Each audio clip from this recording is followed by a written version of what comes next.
अब इतने में बेचा गया लेकिन इतने की हानि पर, यानी कि हम अगर लिखेंगे क्या कॉस्ट प्राइस, तो इनको जोड़ देंगे 5 बार 10 की 0, यहाँ पर 7 3 10, यानी कि ये हो गया 5000। समझ रहे हो ना भाई, कॉस्ट प्राइस लिखोगे तो ये सेलिंग प्राइस प्लस का लॉस तब आता है ना, तो वही चीज हमने डायरेक्ट की है, यानी कि 350 बटे में 5000 थोड़े में 100। यहाँ पर इतना लिखना नहीं पड़ता, आपको डायरेक्ट 7% लिखना चाहिए, 5 सत्ते 35 जिस भी ऑप्शन में 7 होगा वो आंसर। अगला सवाल, निम्नलिखित में से कौन सा सह अभाज्य संख्याओं का योग है, यानी कि जो भी संख्याएं लिखी हैं उनमें कुछ भी कॉमन नहीं होगा। इसमें देखो 7 कॉमन है, हटा दो। इसमें 2 कॉमन हो गया, हटा दो। यहाँ से 7 2 9 1 10 हो गया, 6 5 11 1 12 हो गया।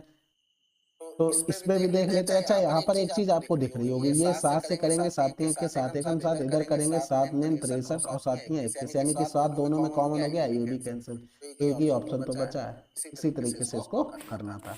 600 मीटर की दौड़ में ए ने बी को 5 सेकंड की बढ़त दी और फिर भी 20 सेकंड से दौड़ जीत ली। यदि ए की चाल और बी की चाल का अनुपात इतना है तो बी की चाल क्या चीज है। अब यहाँ पर एक चीज देखो, ए और बी की अगर टाइम की बात करें, किसकी, टाइम की, अगर बी को टी टाइम लग रहा है, भाई 5 की बढ़त अड़त से कोई मतलब नहीं है हमको, यानी कि बी को टी टाइम लग रहा है, वो उसी में इंक्लूड है, लेकिन ए फिर भी 20 सेकंड से जीत गया, तो वो 20 सेकंड से ही नहीं जीता है, जो उसने बढ़त दी है उसको भी तो कवर किया है। यानी कि कुल मिलाकर अगर बी 30 सेकंड में जाता है तो ए जाएगा 20 माइनस का 5, यानी कि टी माइनस का 25 सेकंड में। ये हमारा टाइम का रेशियो आ गया। अब हम अगर स्पीड का रेशियो लिखेंगे तो टी माइनस का 25 हो गया, तो टी अपॉन में टी माइनस का 25 बराबर में क्या हो गया, 2/1, यानी कि टी बराबर में 2t और माइनस का 50 हो गया। तो इधर करेंगे तो टी बराबर में क्या आ जाएगा, 50 आ जाएगा। अब ये टी आ गया 50, यानी कि 50 सेकंड आया, 50 सेकंड ये किसका आया, बी का टाइम आ गया, किसका, बी का टाइम आ गया। अब यहाँ पर क्या करेंगे, 600 हती क्या डिस्टेंस अपॉन में 50, ये क्या आ जाएगी, ये स्पीड निकल के आ जाएगी, यही तो हमको निकालना था, यानी कि 12 पंजे 60, ये आगे 12 मीटर प्रति सेकंड। समझ में आ गई। अगर वो ए के लिए कहता तो 50 माइनस 25 कर देते, तो हम वहां से इसकी स्पीड निकाल लेते। ठीक है, अगला सवाल, एबीसी एक के बाद एक के इस क्रम में कार्य करते हैं, उनमें से प्रत्येक अलग अलग किसी कार्य को क्रमशः इतने दिनों में पूरा कर सकते हैं। एबीसी एबीसी एबीसी ऐसे 3 चक्रों में कार्य करने के बाद ए और सी कार्य छोड़ देते हैं, बी अकेले शेष कार्य को पूरा करेगा।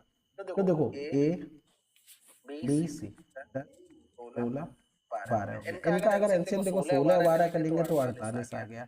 अब यहाँ पर इसका 10 का 5 बचा हुआ है, यानी कि टोटल एलसीएम ये आ जाएगा, तो इसकी एफिशिएंसी 24, इसकी 15 हो गई, इसकी 20 हो गई। अब कह रहा था 3 चक्कर हुए ए बी सी के, यानी कि 24 प्लस का 15 प्लस का 20, यानी कि 20 20 40 और 44, 44 और 5 49 और 10 59 हो गए। 59 गुणे में 3 3 दिन 27, हाथ से लगा दो, 3 पंजे 15 2 17, 177 काम हो चुका। टोटल काम था कितना, 5 अट्ठे 40, 5 चौको 20 और 4 24। अब 240 से 177 काम हमारा हो चुका है, तो 177 इसमें से माइनस कर देंगे, 10 से 7 गया 3 बच गया, 13 से 7 गया तो 6 बच गया। 63 काम अब किसको करना था, ए और सी तो चले गए, बी को करना था, बी को करना था, बटे में 15 कर दो, 3 पंजे 15 हो गया, 3 दूनी 6 3 एकम 3 हो गया, 5 चौको 20, 1 बटे में 5। अगला सवाल, दो संख्याओं के एलसीएम और एचसीएफ का गुणनफल इतना है, दोनों संख्याओं का अंतर इतना है, तो संख्याएं ज्ञात कीजिए। देखो सबसे पहले एलसीएम इंटू में एचसीएफ बराबर में फर्स्ट नंबर इंटू में सेकंड नंबर होता है, यानी कि अगर हम लिखें तो ये तो 48 दे दिया था, ये फर्स्ट नंबर इंटू में सेकंड नंबर। अब हमें दिया गया था फर्स्ट नंबर माइनस का सेकंड नंबर बराबर में 13 दे दिया था। दोनों संख्याओं में अंतर कोई सा भी बड़ा हो सकता है, यहाँ पर अभी ये नहीं पता है।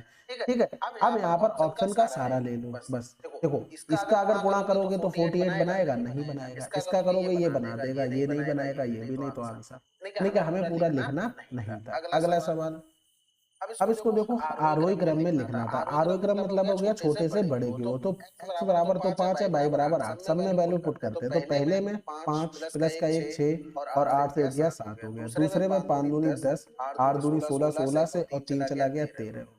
तीसरे में 22 प्लस 1 है, यानी कि 9 बटे में 2x 5 दूनी 10, 10 से 1 गया तो 9 हो गया, 10 से 1 गया 9 हो गया। ठीक है ना, हाँ ठीक है।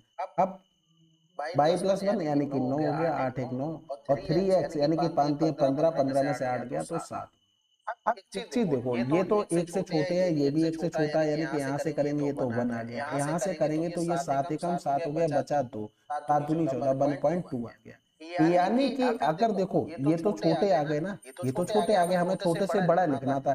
ये दोनों तो पहले ही दूसरे, पहले या दूसरे नंबर पे होते हैं, हमें नहीं पता कौन से नंबर पे है, लेकिन ये पता है कि ये यहाँ पर ही आएगा और ये 1.2, यानी कि लास्ट वाले दो की जो पोजीशन है वो बिल्कुल सेम होनी चाहिए जैसी क्वेश्चन में दी गई है। तो देखो इसमें भी सेम है, इसमें भी इसी तरीके से है, और कहीं तो नहीं बन रहा है, ये देख लो ये इसमें भी हो रहा है, यानी कि अभी तक हमें 2 ऑप्शन मिल चुके हैं। तो ये कैंसिल आउट हो गया, ये हमारा कैंसिल आउट हो चुका है। तो 2 ऑप्शन मिले, अब हमें इनका भी चेक कर लेना था भाई। 6/7 का मतलब हो गया 7 एकम 7, नहीं पॉइंट लगाएंगे 0 और 7 अट्ठे 56 हो गया, पॉइंट लगाएंगे 0 बढ़ाएंगे 13 सत्ते 91 हो गया भाई। 10/13 पॉइंट लगाया 0, 13 सत्ते 91 हो गया, तो 0.7 यानी कि ये वाला पहले आ जाएगा, यानी कि सेकंड नंबर वाले पहले स्थान पर आएगा, तो हमारा आंसर हो गया ये। अब इसमें तो ये वाला फर्स्ट था, कैंसिल कर दो। ठीक है, अगला सवाल। 1500 की राशि पर 3 वर्ष के लिए 5% वार्षिक दर से साधारण ब्याज कितना होगा? बहुत आसान सवाल है, 5 या 15, 15 15 225। इसमें पीआरटी अपॉन 100 सिंपल फार्मूला लगाना था, ये तो आसान है। एक कक्षा में 50 छात्र हैं, 20 छात्रों के औसत अंक 70 है और शेष 30 छात्रों के औसत अंक 80 है। पूरी कक्षा के औसत सिंपल फार्मूला लगाना था, ये तो आसान है। एक कक्षा में 50 छात्र हैं, 20 छात्रों के औसत अंक 70 है और शेष 30 छात्रों के औसत अंक 80 है। पूरी कक्षा के औसत अंक कितने हैं? भाई देखो 20 है, हमने रेशियो बना लिया, 2 का एवरेज 70 है और 3 का एवरेज 80। अब मान लो अगर डिविजन मेथड नहीं लगाना चाहते, इतना आसान सवाल है, डायरेक्ट गुणा कर लो। 140 240 यानी कि 0 8 3 हो गया, बटे में 5 हो गया, 5 सत्ते 35, 5 छक्के 30, आंसर हो गया भाई। 5 ये आ गया, इनका गुणा किया, ये सम यहाँ पर बन गया। ठीक है, जब भी नंबर आसान मिले एवरेज का तुरंत गुणा कर लो, क्योंकि ये हम बचपन से करते आए हैं, तो बहुत जल्दी हो जाता है। बाकी जब नंबर ज्यादा वैसे लगे तब डिविजन मेथड लगा लो, यानी कि करना तो है, लेकिन आप एक चीज ध्यान रखो कि हमें किस पे हमारा माइंड तेज काम कर रहा है, उस पर वर्क करना है। ठीक है, अगला सवाल। एक 128/3 पाई आयतन वाला आइसक्रीम शंकु बनाया जाना है। आयतन वाला, ठीक है, जिसमें शंकु की ऊंचाई इसकी त्रिज्या की दोगुनी है, यानी कि त्रिज्या अगर r है तो ऊंचाई कितनी होगी? 2r होगी। शंकु की त्रिज्या ऊंचाई कितनी होगी? देखो शंकु का आयतन 1/3 पाई r स्क्वायर h बराबर में हो गया 128/3, और ये पाई से पाई कैंसिल आउट हो गया, 3 से ये 3 कैंसिल, आर स्क्वायर का मतलब आर स्क्वायर, एच का मतलब हो गया 2r बराबर में हो गया 128, यानी कि 2 छक्के 12 2 चौकू 8, यानी कि आर बराबर कितना आ गया? 4 आ गया। त्रिज्या की ऊंचाई चाहिए, तो पहली बात तो रेडियस कितनी हो गई? 4, हाइट कितनी हो गई? 8। अब त्रिज्या की सॉरी अब त्रिज्या की ऊंचाई ये तो 8 हो गया, ये 4 हो गया, इसमें अगर हम ट्रिपलेट लगा देंगे तो 8 का स्क्वायर प्लस का 4 का, यानी कि 64 प्लस का 16 हो गया, तो इनको जोड़ देंगे, यानी कि ये हमारा 80 आ जाएगा। ठीक है, तो आसान सवाल था। अगला सवाल करते हैं। एक व्यक्ति ने कुछ धनराशि उधार ली और पहले वर्ष के अंत में 42 और दूसरे वर्ष के अंत में 44.10 का भुगतान करके उसकी चुकौती करने पर सहमत हुआ। यदि चक्रवृद्धि ब्याज की दर 5% प्रति वर्ष थी तो उधार ली गई राशि बता। अब ये सवाल अच्छा ही शायद 2020 में पूछा गया था एसएससी सीजीएल। ठीक है, जहां तक मुझे याद है, क्योंकि मैंने वो सारी शिफ्ट करवाई हुई थी और मैंने कॉपी में वो क्वेश्चन नोट भी किए थे उस टाइम पे, तो इसलिए मुझे थोड़ा थोड़ा ये याद है।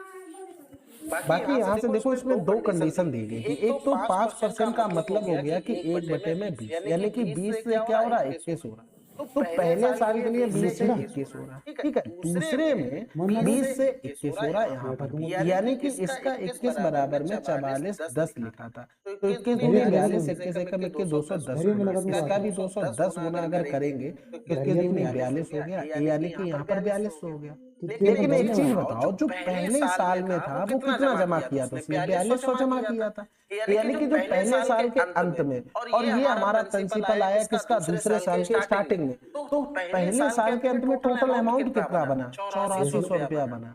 ठीक है, पहले साल के अंत में टोटल अमाउंट हमारे हिसाब से 8400, लेकिन रेशियो जो हमने बनाया उसमें 21 हो गया, यानी कि इसी 21 का मान 8400 था, 20 बराबर हमको निकालना था, यानी कि 21 बराबर में 8400 और 20 बराबर हमको निकालना था। 21 चौक 84 हो गया, 4 दूनी 8 हो गया, यानी कि 8000 हमारा आंसर हो जाएगा। ठीक है, अच्छा सवाल है ये, अगर आप प्रैक्टिस में नहीं होगे तो करने में बहुत दिक्कत आएगी। ठीक है, अगला सवाल, एक दुकानदार एक वस्तु पर क्रय मूल्य से 35% अधिक मूल्य अंकित करता है और अंकित मूल्य पर 20% की छूट देता है, उसका लाभ क्या होगा? डायरेक्ट फार्मूला 35 और माइनस का 20 प्लस माइनस माइनस 35 गुणे में 20 बटे में, यानी कि 20 पंजे 100 हो गया, 5 सत्ते 35 हो गया, इनका डिफरेंस हो गया 15 माइनस का 7 यानी कि 8%। ये वही सवाल है, मान लो कोई चीज है उस पर 20% की वृद्धि कर दे, फिर 20% की कमी, तो ओवरऑल कितने परसेंट की कमी या फिर अधिक हुआ होगा? ठीक है, अगला सवाल, 15% की कमी के बाद अजय की आय इतनी है, उसकी मूल आय कितनी थी? भाई 15% की कमी के बाद है ना, तो ये डबल जीरो, यानी कि 85 का मान हमको दिया गया था, हमसे पूछा गया था मूल आय यानी कि 100 का मान निकालना। भाई 100 पहले था, 15 की कमी होगी 85, 85 का मान दिया गया था, तो 17 पना 85 हो गया, 17 एकम 17, 4 बच गया, 17 दूनी 34, 17 पना 85, डबल जीरो हो गया। इधर करेंगे तो 5 दूनी 10, 25, 25 कहीं लिखा है, आंसर लगा। अगला सवाल, शंकु की तिर्यक ऊंचाई 5 सेंटीमीटर, व्यास इतना है, शंकु का आयतन कितना होगा? अब यहाँ पर दशमलव एक स्थान तक बोल दिया है, ठीक 2 स्थान तक, तो फिर आपको पूरा कैलकुलेशन करनी पड़ेगी। ठीक है, तो यहाँ पर एल दे दिया था 5 और रेडियस आपको दे दी थी 4। अब आयतन निकालोगे तो 1/3 पाई आर स्क्वायर एच होता है, यानी कि हमको एच निकालना पड़ेगा, तो 3 4 5 आपको पता है ना ट्रिपलेट, तो डायरेक्ट लिखेंगे 1/3 22/7, आर का मान 4 गुणे में 4 16, एच का मान 3 हो गया, 3 से 3 कैंसिल आउट हो गया। ओरल करेंगे ऐसे ही, 7 के 16 48, 48 समथिंग हमारा आंसर आना चाहिए आंसर। ठीक है, चलिए फिर ये सेट हमारी